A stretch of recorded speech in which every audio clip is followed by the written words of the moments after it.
Excuse me, do you have a moment? In the calm ambience of a high-end restaurant, a young hostess suddenly approached me. I need to speak with you. Please come this way. The room the young hostess pointed to was devoid of my mill, who had invited me to this place today. As I tried to ask for the reason, the hostess firmly grasped my arm. Her hand was slightly trembling. My name is Jessica. I'm a 29-year-old working woman in the fashion industry, juggling both work and home life. I met Jason, who's my age, at a friend's wedding, and we got married 2 years ago. At the reception, we happened to be seated close by, and with some drinks, we quickly hit it off. Always gentle, and even though we're the same age, his composed demeanor drew me in. Being typically shy, I took the initiative, and we started dating. Our relationship was smooth, hardly any fights, and I think we both naturally considered marriage. But there was one serious conversation he had with me. It was about him being previously married. The reason for his divorce was due to differences they couldn't reconcile, and they didn't have any kids. Small issues accumulated over time, and they mutually agreed and parted ways. My husband, Jason, deeply regrets not being able to make his ex-wife happy, but he promised to cherish me even more because of that. When I told Jason I wanted to continue working after our marriage, he fully supported me, and we began sharing household chores once we started living together. He proposed after a year of dating, and despite our busy schedules, we've been happily married. We both love to eat, so on our days off, we often go to restaurants that caught our attention. However, I have a severe shellfish allergy, something I've always been cautious about. Jason always looked out for me, prioritizing my health above all. Whenever he made reservations, he'd always mention my shellfish allergy. I once lamented to him, wishing I didn't have this restriction, so we could enjoy meals more freely. He responded with, "There are plenty of other delicious things to eat. It's not worth getting too upset over," which lightened my mood. When we first got married, many colleagues and seniors warned me about potential issues with my mill, having an allergy that could be life-threatening. There are instances where it's been manipulated to cause tension between a daughter-in-law and her mill. So I was always conscious of maintaining boundaries with my in-laws. However, from the first time we met, my mill has been incredibly kind and always shown concern for me. After establishing a rapport with my mill, I confided in her about my allergy. She was understanding and shared. My father had a severe fruit allergy when he was alive. He often mentioned how hard it was to always be cautious about what he ate. I can imagine how tough it is for you, Emily. Please feel free to discuss anything with me. Her words eased my concerns, making me feel a little lighter inside. We rented an apartment close to my in-laws' home. Living nearby naturally led to more frequent interactions with them. I became especially close with my mill, and we went shopping together about once a month. Our destinations included grocery stores, department stores, and clothing boutiques. Whenever we had some free time, we'd go to the movies and sometimes grab a meal at a diner before heading home. When we visited a new place, my mill would always take the initiative to check for allergy-friendly food for me. But, feeling guilty for always troubling her about my allergies, I made sure that every third outing or so with my mill was without dining out.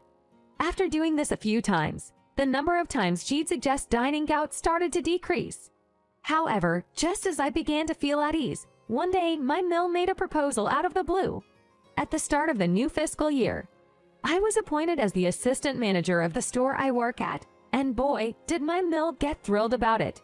Still riding that high, she said, "Let's celebrate your promotion, Emily," and showed me a flyer of a special place she had in mind.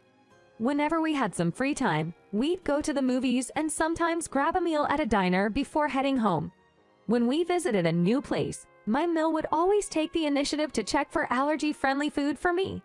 But, feeling guilty for always troubling her about my allergies, I made sure that every third outing or so with my mill was without dining out. After doing this a few times, the number of times she'd suggest dining out started to decrease. However, just as I began to feel at ease, one day my mill made a proposal out of the blue. At the start of the new fiscal year, I was appointed as the assistant manager of the store I work at, and boy, did my mill get thrilled about it.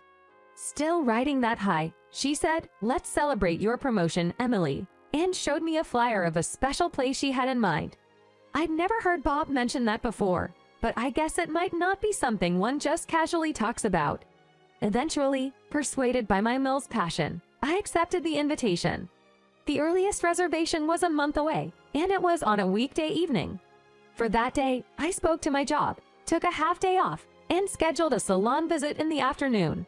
As I was researching dress codes and dining etiquette, Bob chuckled, "Emily, you're the guest. You can take it easy." But if I inadvertently do something rude, it'd be embarrassing for Mill, right? Especially since it's a place she's familiar with. Makes me even more nervous. "Oh, is that so?"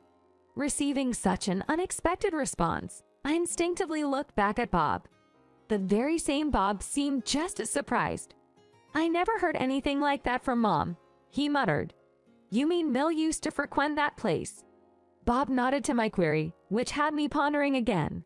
Why wouldn't she mention this even to her own son? Was there some special circumstance? Did I mess up by letting Bob in on this? But after all, both of us are grown-ups, and maybe we're not the type to discuss every little thing.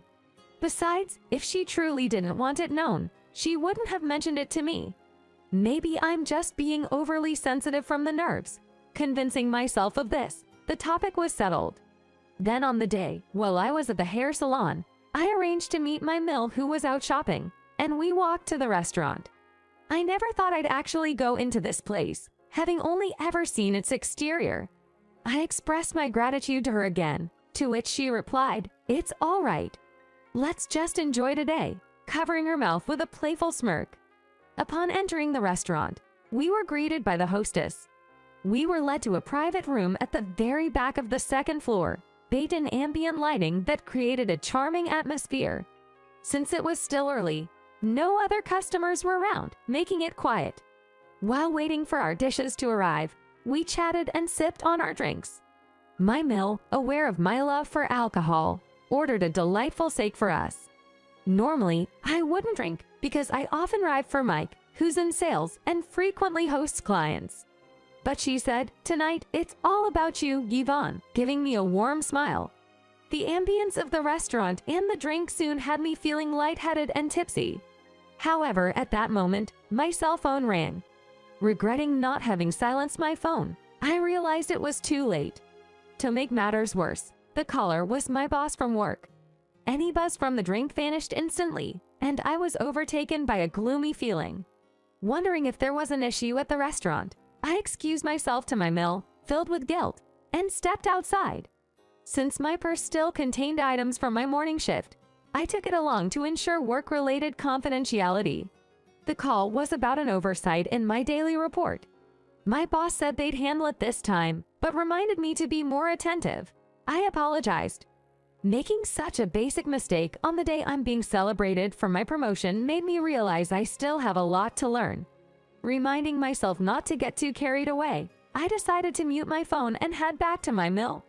Suddenly, a woman appeared before me, blocking my path. Confused, I hesitated for a moment, only for her to grab my wrist and pull me into an empty room.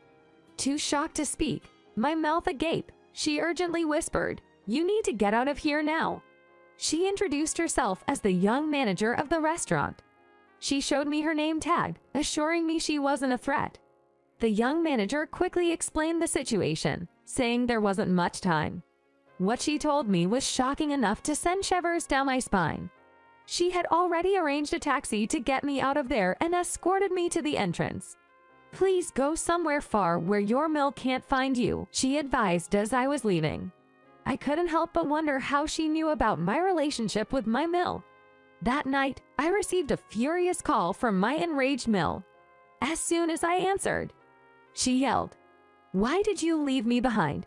Are you even human? Because of you." I was embarrassed. "How could you do this to your Mill you're supposed to care for? I'm so disappointed in you. I never want to see your face again. I thought you'd at least have the decency to explain, but you didn't even contact me.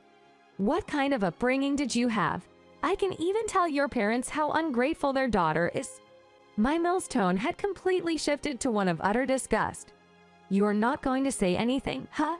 I could have the restaurant contact the police, you know." It was then that I finally spoke up. The reason the restaurant owner is familiar with you isn't because you're a regular, right? What? What are you talking about? I'll explain later. First, I want to know why you didn't inform the restaurant about my allergy. This hasn't been an issue before, so why now? Turns out, my meal's reservation call was answered by that same young manager. At that time, my meal had informed the restaurant that there were no allergies in our party. You knew exactly what I can't eat and how severe my reactions are, didn't you? And yet, I don't recall. It was so long ago, I can't remember everything, Mill responded in a faint, innocent tone.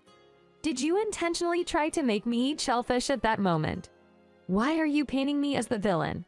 You're truly rude, she replied, clearly playing dumb. I continued. Actually, the young manageress there approached me about my allergy when I was outside. The young manageress. Is she still around? I caught the mumbling comments my Mill made under her breath. But I didn't need to ask her to repeat. I already knew everything. She noticed my allergy badge on my bag and addressed it. So I openly shared my shellfish allergy with her. That's when she informed me that she hadn't been told about my allergy by you, and that a seafood-heavy meal was reserved for that day. She wanted to make sure I was aware, especially since both our meals were to be prepared the same way. You know why she'd go to such lengths, don't you? As my Mill remained silent, I pressed on. The young manageress, Chisato, was apparently Hiroki's ex-wife, right? There was a sharp, sking sound from the other end of the line. I heard that she was tormented behind the scenes, especially when your husband and Hiroki weren't around. From what I understand, Chisato was a homemaker back then and lived with you. Most household chores were pushed onto her, and she was constantly berated for her cleaning and cooking skills. This mistreatment led to her being driven out, and eventually, it caused her and Hiroki to divorce. That woman told you that. Mill let out a mocking laugh. It was the same insinuating smile she gave me when we entered the restaurant. She's quite delusional. The fact that she was poo at household chores is true. Besides, didn't Hiroki know about it? I thought it would be cruel to tell him, so I kept quiet. It's sad that he was told to divorce without even knowing the reason. If anything, Hiroki's the real victim here. Didn't you refrain from telling him to avoid painting yourself in a bad light, Mill? Sure. Think whatever you want. It's not like I'll be seeing you again anyway. Mill's attitude changed entirely. Until I spoke with Catherine, I never imagined she had such a background. After her divorce from Bob, Catherine started working at that restaurant. Due to her dedication and humility, she was promoted to assistant manager. The manager and the owner didn't have children, so they treated Catherine like their own daughter. At the same time, they rigorously trained her to be a successful businesswoman. However, somehow catching wind of this, Mill started frequently showing up at the restaurant. Then, claiming Catherine is my relative. She seemed to cozy up to the owners, likely hoping to use her connection to enjoy meals at a discount. While she never explicitly said so, her sleazy glances and demeanor, along with her typical behavior, made it evident she could be plotting something like that. The day I visited with Mill, Catherine recognized me at first sight as Bob's new wife. She feared Mill might treat me badly due to allergies, so she warned me in advance. When I asked her how she knew I was Bob's wife, she shyly told me, well, that lady has such a personality that she has hardly any friends. Seeing her bring a woman around my age, I figured you're probably her new daughter-in-law. I admired Catherine for her resilience and grace amidst Mill's harassment. After expressing my gratitude, I promised to visit her restaurant again and hopped into a cab. Then I headed straight to my parents' home. My sudden return surprised my parents, but they calmly listened to everything I had to say. I called Bob, who was at home, explained the situation, and had him come over to my folks' place. Once everyone was gathered, Mill called. I promptly set the phone to speaker and started recording before answering. Mill, is there anything else you'd like to discuss? Not anymore. I've seen your true colors now. Just stay out of my life. Mill merely snorted in response. Just so you know, this will be the last time we talk. Please listen. Why are you so persistent?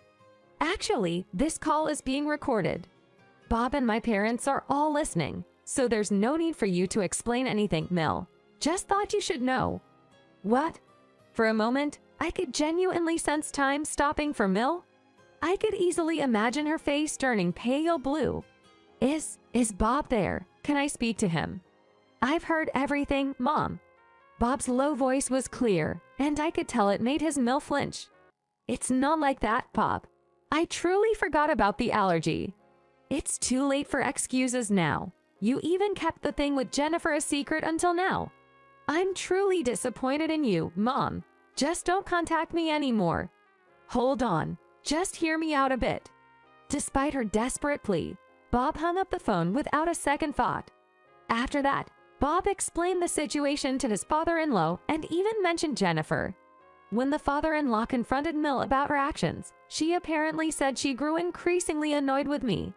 At first, it seemed the Mill took a liking to me since I gladly accepted her invitations. However, as the neighbors began to hold me in higher regard compared to her, jealousy started creeping in. Previously, she dismissed Jennifer as the inept daughter-in-law to boost her own self-worth. But once Jennifer was out of the picture and she had no one to belittle, it seems she lost her outlet for stress. When the new girl in town, me, started receiving compliments from neighbors, her stress seemed to amplify. It appears that the Mill just couldn't stand others getting praised more than her. Jealous of comments like she's so pretty or such a capable wife, she plotted to put me in harm's way. Having no relatives nearby and left out on the streets, the Mill tried contacting Jason. But Jason, having severed ties, wasn't about to respond, so she surprisingly reached out to me next. While on the phone, I informed her I was in the process of claiming compensation for damages. To my inconvenience, she began sobbing right then and there. Reluctantly, I tried to calm the Mill down and suggested she find a part-time job to get by. Still, she whined, saying I don't want to work, and why is this happening to me? I hinted at seeking advice from a lawyer to increase the compensation amount, and that made her cooperate. Yet, she consistently sends the compensation every month, so I assumed she's managing her life decently. There was one silver lining in all of this. It was getting to know Christine well. I thought it might be a bit awkward for Jason, but that didn't matter. Christine and I hit it off. Jason apologized again for not being able to shield us from the Mill's harassment and reconciled with Christine. Christine shared that she's now seeing a great guy at that fancy restaurant and is quite happy. A few days later, Jason, his father, and I celebrated my promotion together. Getting a reservation at that popular restaurant on such short notice was all thanks to Christine's thoughtfulness. After the busy hours passed, Christine joined us, and we had a delightful evening together.